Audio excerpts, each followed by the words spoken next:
Hey, what's up, guys? Admin Zigzagoon here, and joining me as usual, Prudy Pratt. Konnichiwa. So, he and I were battling on Battle Spot with our team that we like to call Zekro, which is made up of Zekrom and Ho-Oh and friends. And we came up against a player that was rated 1819. He actually is a YouTuber named GengarFury. A rating of 1819 on Battle Spot is really high, so it's a little intimidating. But it's a pretty good battle, so we're gonna go ahead and hop right into it.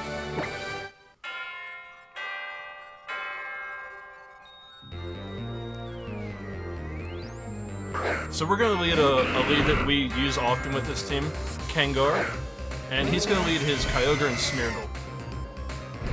So what are you thinking, Prudy? Well, knowing our team, this would almost always be really good for us, in that we usually just fake out the Smeargle or the Kyogre and set up substitute with our Life Orb Gengar. Yeah, the Life Orb Gengar is really cool. It's a good aspect of this team. We go ahead and Mega Evolve here. Yeah. We'd almost always Mega Evolve and fake out the Smeargle, but it didn't work out so well this time because he was Scarf Fake Out. Yeah, we really weren't expecting it. At this point in the meta, I don't think that was very common. We get the sub up, but now his Kyogre just gets this big free water spout.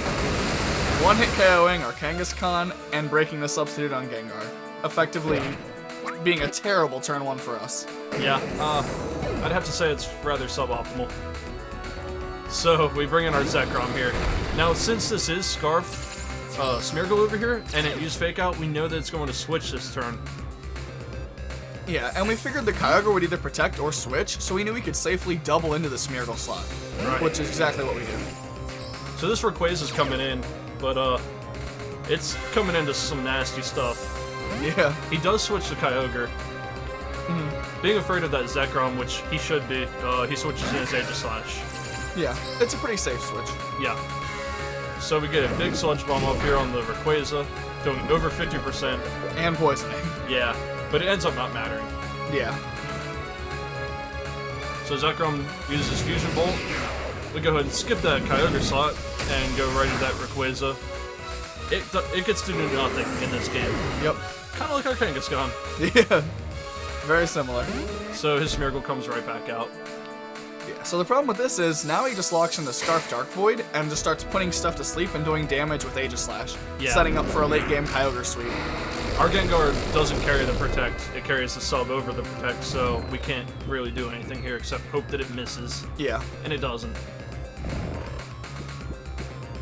But Gengar did some good work just by doing all that damage to Rayquaza.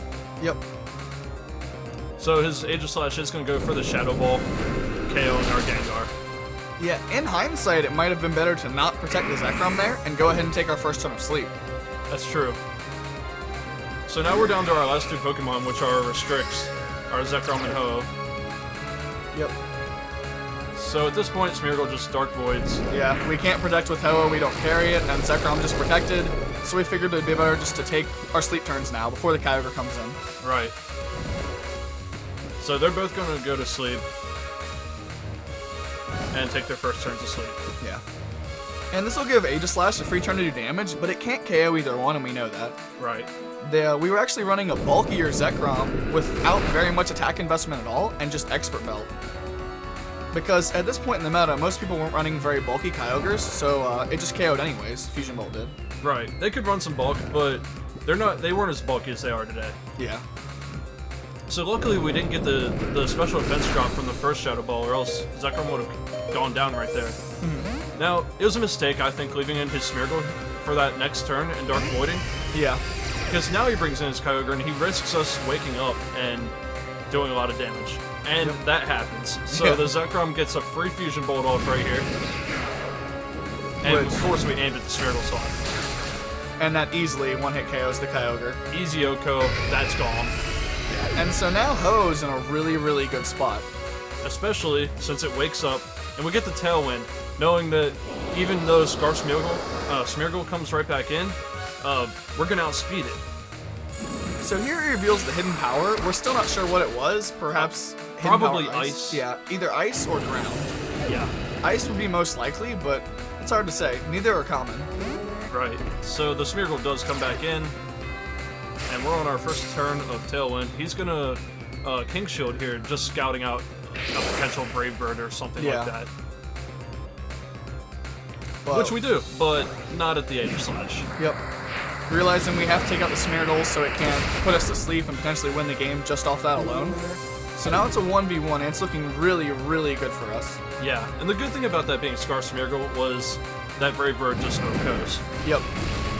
So, this Synchro Fire has OHKO'd Aegis Slashes before, when I was playing other times, but it doesn't get this one, and the weakness policy activates. Yeah. So this is scary. Yeah, we were terrified of Shadow Ball plus Shadow Sneak, Yeah. but having seen the hidden power, we realized it would have to have a Steel move. So once we saw Shadow Ball, we knew we had won.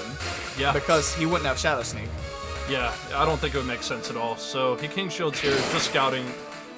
He knows, I guess he knows Synchro Fire could miss, Yeah. and we might go for Brave Bird.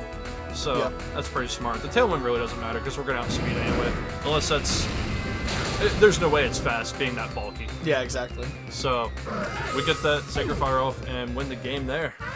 Yeah. So, crazy game. Really coming back from the point of no return, it looked like there. Yeah, true slugfest. Yes. So, good game to GengarFury there. Yeah, GG. GG!